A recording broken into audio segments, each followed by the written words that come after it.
Okay, good morning, everyone.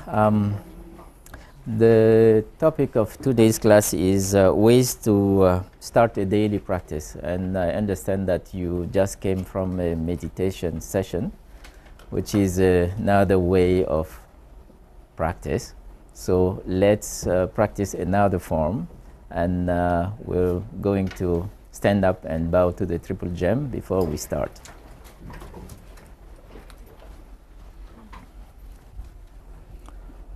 The first bow to the Buddha, our teacher. Second bow to the Dharma, the teachings. And the third bow to the Sangha, the community of monastics and layperson. Thank you. Be seated. Okay, for those who don't know me, my name is Emmanuel, and I have prepared this session with Ryan and with the moral support of Sheila. She is in China right now, but she was in spirit with us while we were preparing the session. So in doing this, in reflecting on this topic, I came across a very profound I would say reflection by Venerable Master Xing Yun, and I put it on your handout, and I would like to read it out loud as it really summarizes the whole topic. So I would have limited my handout to only these 3 lines, and I think the session would have been complete. So it reads as follows. Buddhism is practiced at the point where the mind meets life, and it's practiced in the mind as the mind is stimulated by life, and it's practiced in life where the mind learns everything it knows. This is from Being Good, page 31. This quote, I think, summarizes basically what is practice about. And let me start at the beginning and saying that there is no recipe, there is no prescribed way of starting a daily practice. It depends on your preferences, it depends on your personal circumstances, your professional constraints, the conditions you have at home, your schedule, etc., etc. So there is no prescribed way of starting a daily practice. So what I will be sharing today is basically my own experience and things I have gone through to starting a daily practice and being regular into this practice. So what is practice? Of course, practice is the application of something.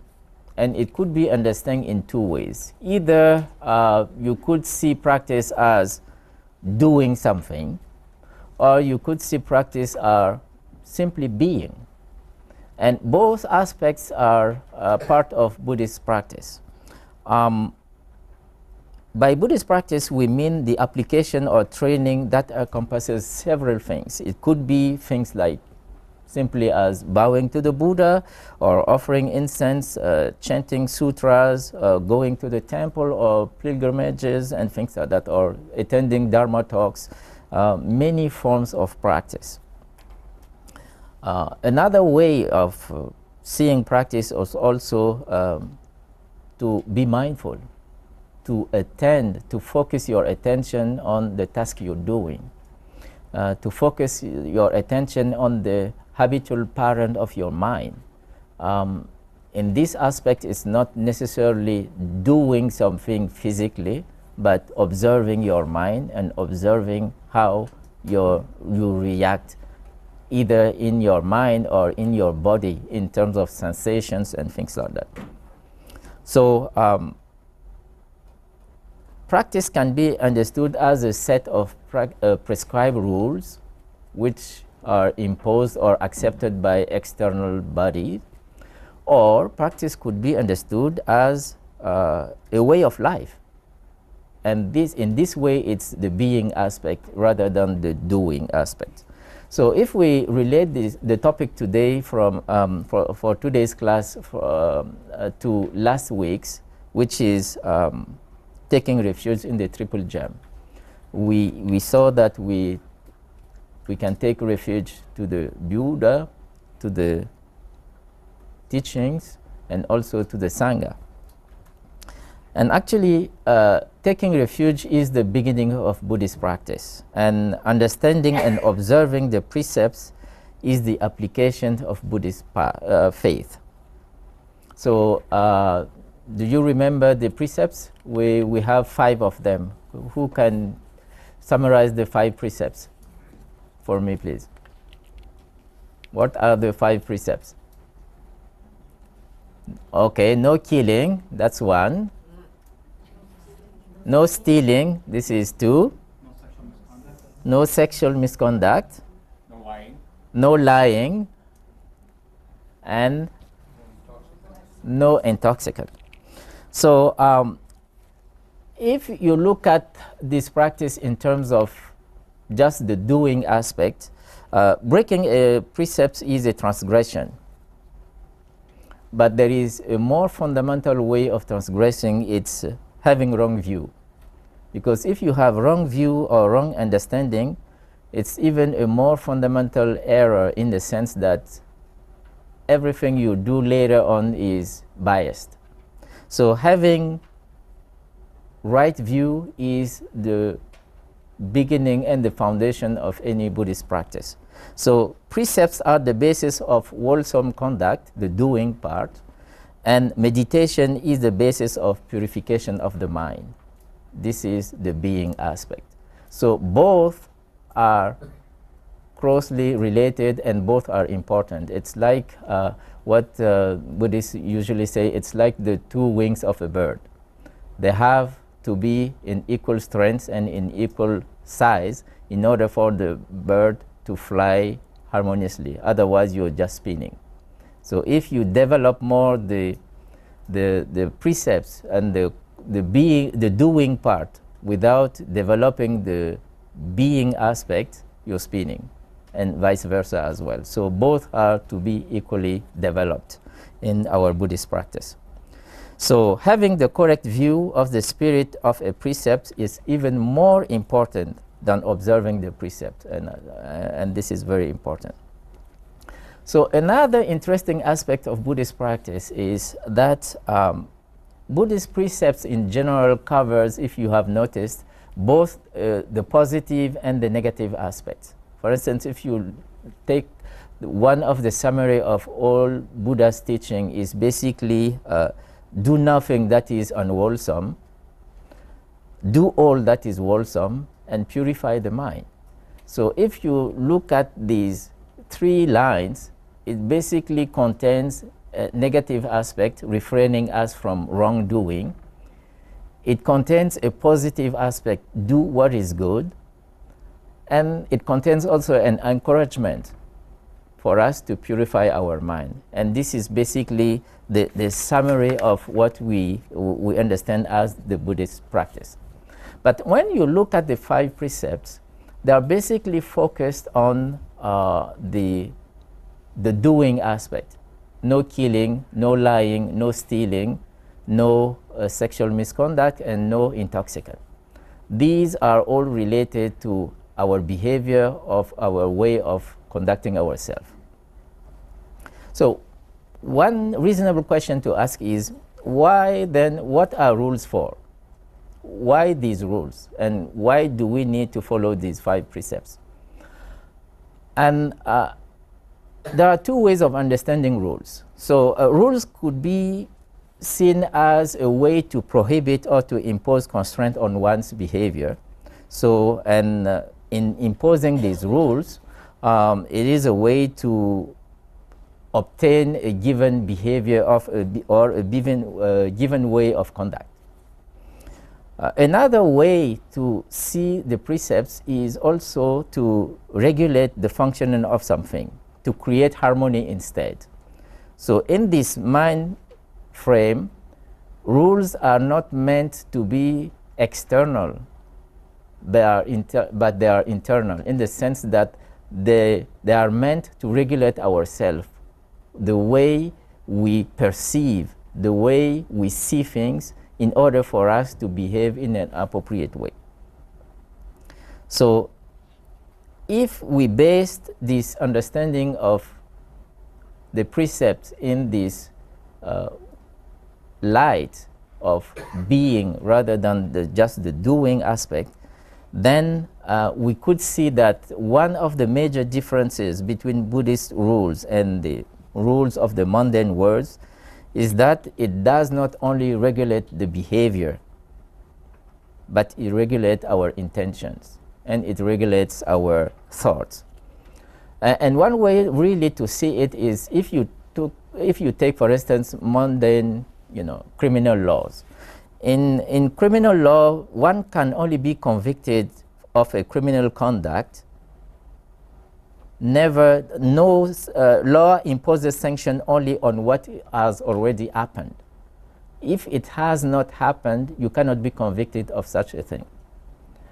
But in Buddhist practice, in Buddhist law, it's not regulated by only what has happened. It's regulated by intentions.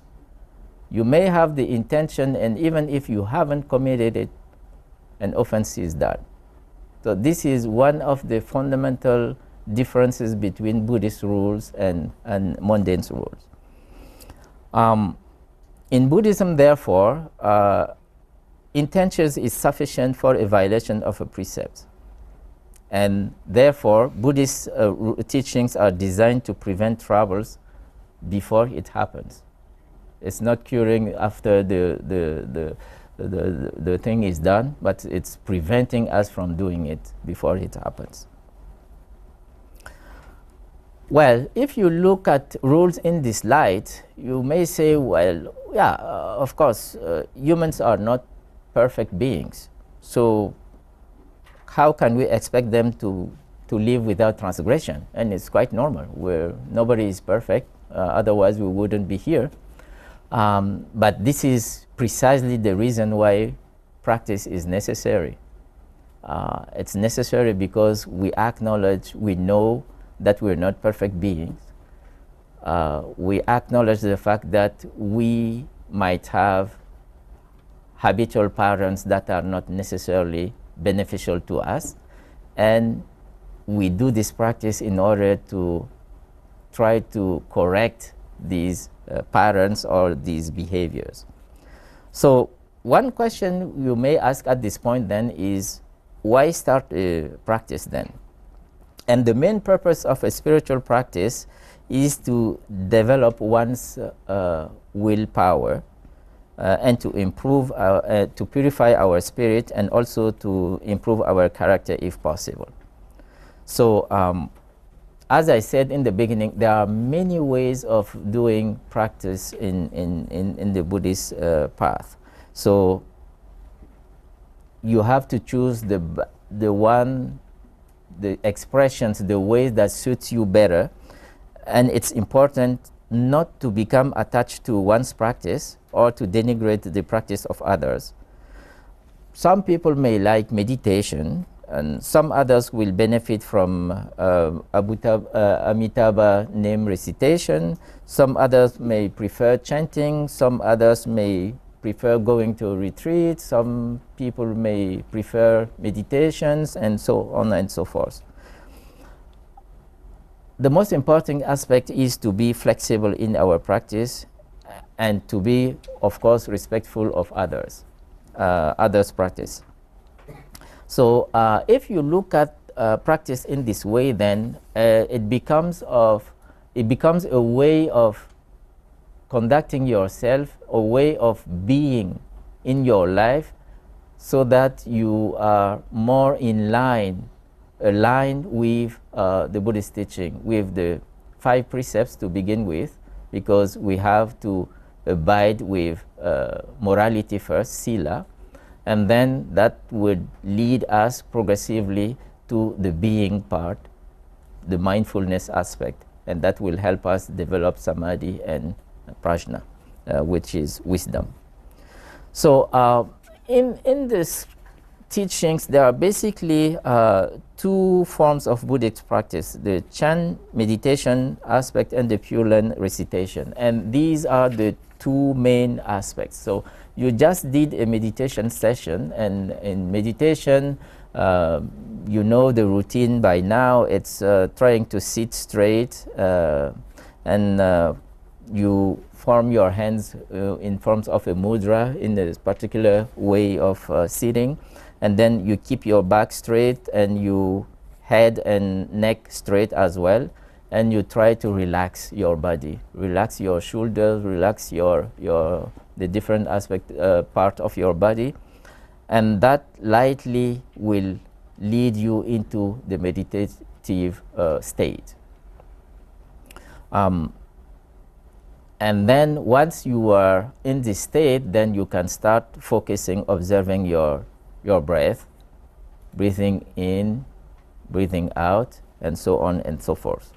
So these are one form of practicing, and this is one way of doing things. The other form of practice is, as I referred to initially, as mindfulness. Mindfulness is the ability of focusing your attention on the present moment, what you're doing, the task you're at now. And this aspect of mindfulness is crucial in the sense that it calls our attention on what we're doing, what our mind is doing right now, not only what we're doing with our body, but what is the present state of our mind. And in that, I have to relate two things I expressed in my life recently. The first one is when I first came to this temple, and this is one of example of practice. One thing I used to do in my life is always be late at meetings. So when I came here, I was on average 5-10 minutes late at all meetings. And it was slightly annoying that Sifu would be saying, you have to arrive 10 minutes before. Oh, Lord. And it was really difficult for me. And slowly I came to the realization that part of the practice was to be present to what you're doing. So if you leave your home to come to a meditation, what's the point of rushing and speeding at 85 in order to be on time? This is the opposite of mindfulness. So slow, and you all know that changing a habit is not an easy task. So it took me almost a year, if not two, to just be on time at meetings. Now I'm still working to be there 10 minutes before, but this is still my practice. The other aspect that was interesting in terms of being is I had the privilege of going to work. I live 20 minutes away from my work, so I don't drive, I just walk every day. And this is a privilege because there are two ways of doing this, walking from my office to home, or from home to office. And it's interesting because the first part of these journeys, it was done in a completely mindless way. I would have left home after I had my breakfast, and one of a sudden I realized that I'm in my office. I just take off my coats and then start working. This is a mindless walking. And as my practice was developing, I realized that I could take this opportunity not only to be grateful of the day, just being alive, but breathe the fresh air in the morning.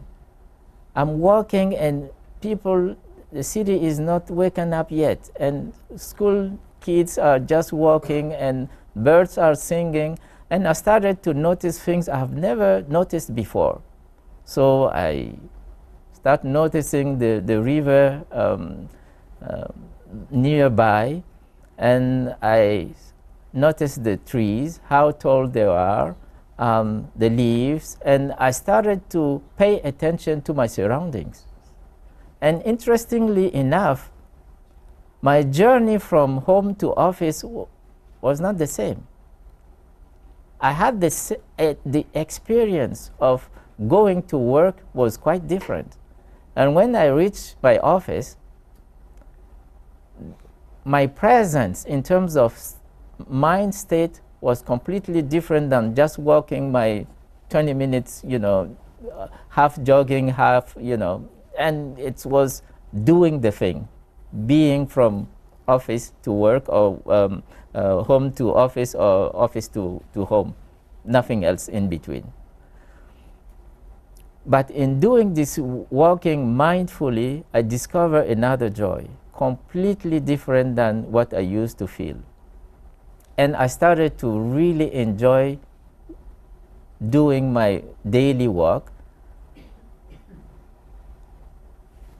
combining both the I would say the practical aspect of walking, doing some physical exercise, and also relating and feeling the fresh air, thanking the universe for being alive, for having this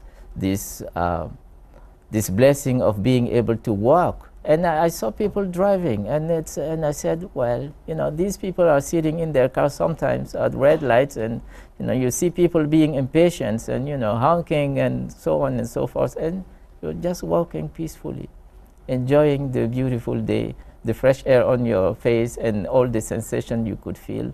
And I found it really making a difference in my life. Another way to, and this is an example of being mindful, an example of practicing. Another way you may relate to is, for instance, when you're doing the dishes.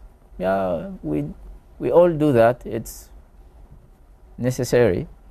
But there are two ways of doing it. You may do it in a kind of mechanic way because it's a house chore and you do it. Or you may try to stop a little bit and have a look at what you're doing. Try to feel the sensation of the warm water, the feeling of the bubble of the soap, and trying to be present of washing the dishes. And when you are in this state, then you start feeling the tip of your fingers. You start relating what you're doing and connecting what you're doing to your breathing. And this adds another completely different taste to your experience of washing dishes. It's exactly the same task. You're doing the same task, but your mind frame is so different that you don't see it as a house chore. You see it as an opportunity moment, a silent moment. Whether there are people around or not is no longer important. What is important is the feel you have, the attention you focus on, the sensations, the feeling of the water, the soap, and so on and so forth. That adds a different twist and different taste to the experience of washing dishes. When you add this awareness to this activity, observing your breath, connecting your breathing to the physical activity of washing, then your mind will join you in transforming this action into a washing meditation, into a working meditation. So meditation is not just sitting on a cushion and doing nothing. It could be integrating this mindfulness into your daily activities, in whatever you're doing in your life. So whether you're coming to the temple, or whether you're walking to school, or whatever you're doing, you could add this mindfulness touch to your activity. And that makes it a practice. The practice of mindfulness, the practice of being present to the moment. Another quote that struck me while we were preparing this session was, and I put it in your handout, if you look at the, where is it? The second, on the top part of the second page, it's said, careful in speech, controlled in body, aware of the workings of the mind, patience under insult, never angry. This is the path of great progress. This is an excerpt from the Dharmapada. And we all know that, for instance, karma is generated through body, speech, and mind. These are the three gates where we generate most of our karma. So it could be good to start by controlling the body. And as we saw, basically the 5 precepts are related to controlling the doing aspect.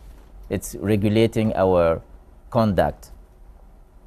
So one way to regulate our body is just to keep it clean and fit, well controlled. So if, for instance, you have a regular and reasonable sleep patterns, if you have a regular and reasonable food intake, and you have a reasonable and regular exercise, this is fairly taking care of the body.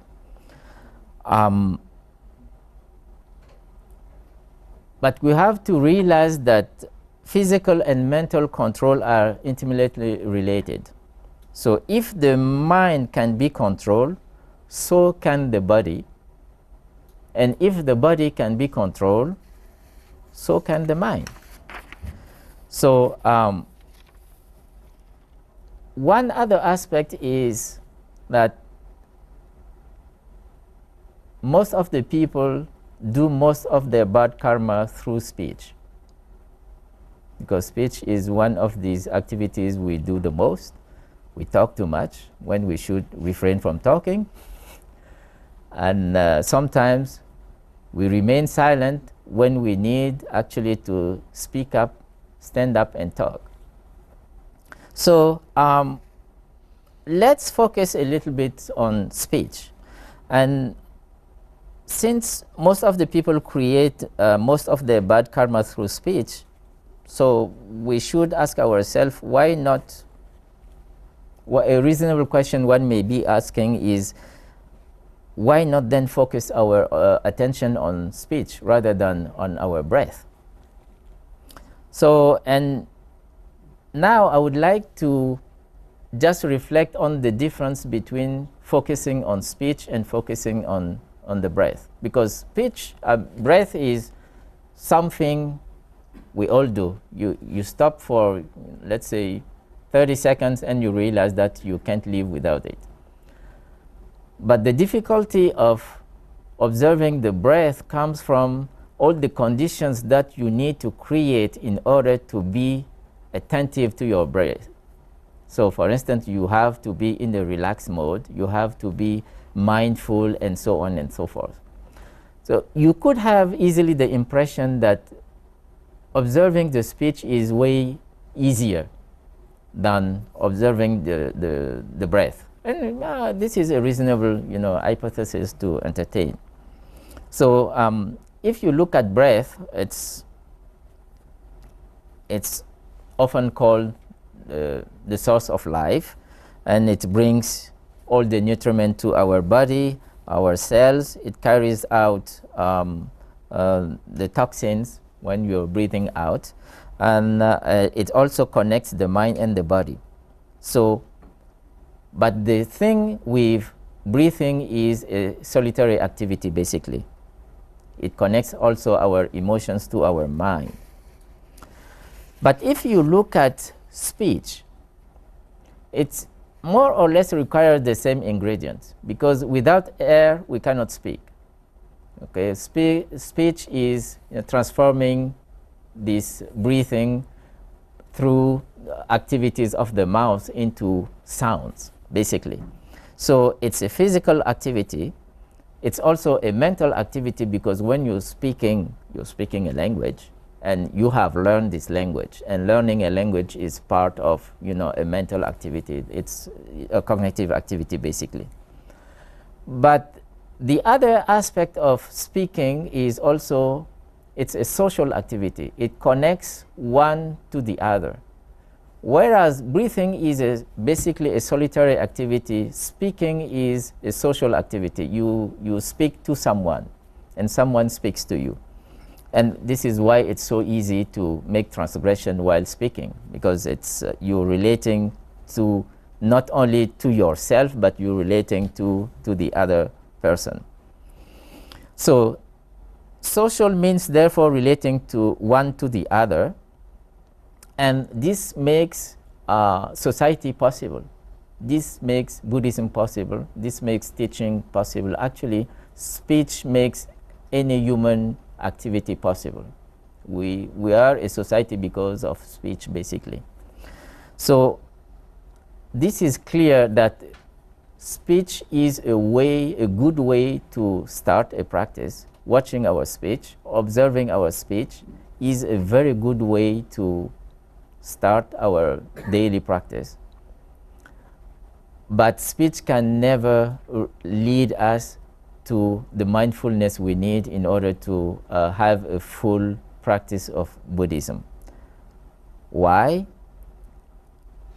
Because simply speech is a connection between the body and the mind activity, but it doesn't help us purify the mind. And this is why meditation becomes completely important, because this aspect of purification of the mind could be reached basically through mindfulness, i.e. through meditation. So you may be able to restrain yourself from making bad karma through speech, through harsh, heedless speech, and so on and so forth. But only through meditation you will be able, or through mindfulness, you will be able to reach this aspect of being, not the doing aspect, reaching this aspect of mindfulness that will develop the purification of the mind that leads to wisdom and prajna. So in summary, I think when you're thinking about ways to start a daily practice, practice is a way of life and not a way to follow. So, but I would not refrain from giving ideas of how to at least start, because we have to start somewhere before we reach a way of being. Basically, we have to start with the doing aspect. And I mean, there is no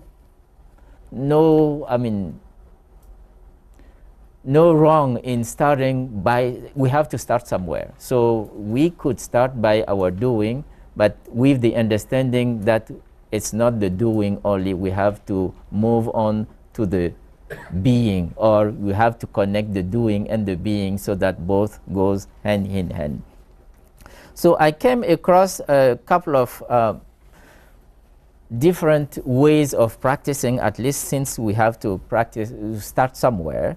And there is a series of mindful practices, either 1 minute, 2 minutes, 5 minutes, and so on and so forth, depending on how time you can devote to that.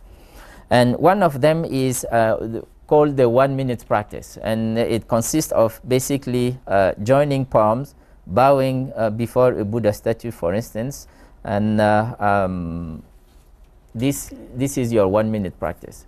If you have incense at home and you want to burn it, you could just light your incense, make a bow to the triple gem, and this is your 1 minute practice. You could, as long recite the Amitabha Buddha's name 3 times, and this is your practice of the day. And daily, if you are able to keep this practice on a regular in a regular way, then you would be able to increase slowly your practice. For instance, for the 2 minutes one, you could add, for instance, chanting the Heart Sutra during this time. So you do your 3 bowings, and then you chant or read the sutra, and your practice is done. and so on and so forth. So as I said, it depends on your preferences. It could be chanting, it could be offering incense, it could be sitting and meditating for 5 minutes, whatever suits you. The thing is, action is magic. You have to start somewhere, and this is the only way to put a foot on the doorstep. It's the only way to start a practice is actually to start doing it. Don't beat up yourself. You will fail miserably. I still have my my problems, but I think it's persistence, it's perseverance, it's having the diligence of still keeping on the path, and with generally the support of the Sangha, we always are on the path. So this is basically what we gathered at the most salient aspect of our readings.